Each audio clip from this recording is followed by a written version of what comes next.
ولا أرى أن عربيا يقبل أن يقاتل عربيا بعد اليوم. ويلك يا طريف، متى توقفت قبائل العرب وأحياؤهم عن مقاتلة بعضها؟ ذاك أمر يختلف يا سيدي. غزوات هينة بين بعضهم، ولكن ما تدعوهم إليه حرب ضروس. من أجل من؟ من أجل كسرى؟ ما أرى أن أحدا يتقبل أمرا كهذا. سيدي، هذا رسول بني إياد إليك، جاء يبلغك تأييد قبائل إياد لحربك ضد بني شيبان. أهلا أهلا يا شيخ إياد، أهلا بك وبما حملت من نخوة قومك.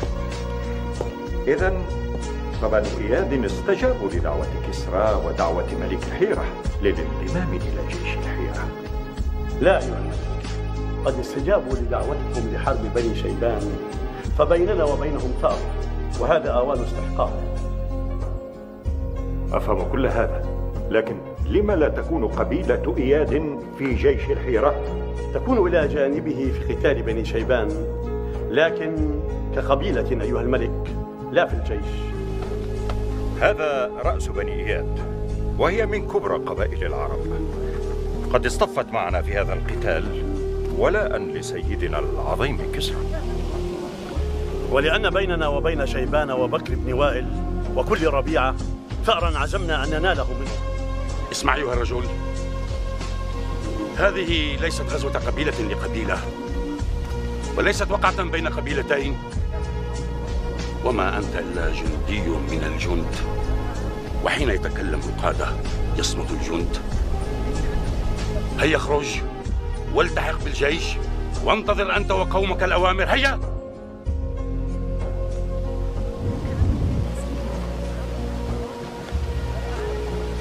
ما أدركنا قصدك بعد يا ابن إياد. دع الرجل يتكلم يا شيبان.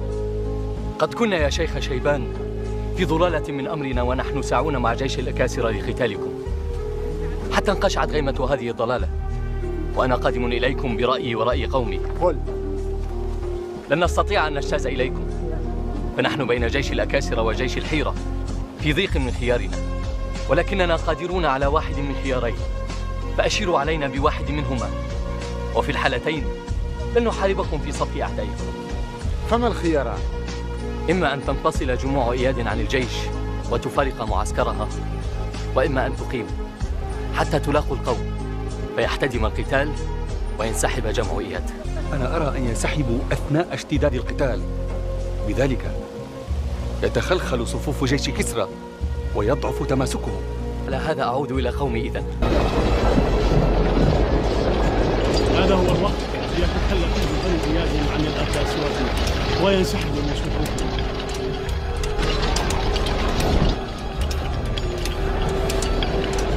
سيد الملك، بنو إياد يتخلون عنا وينسحبون من القتال. ويل لبني إياد.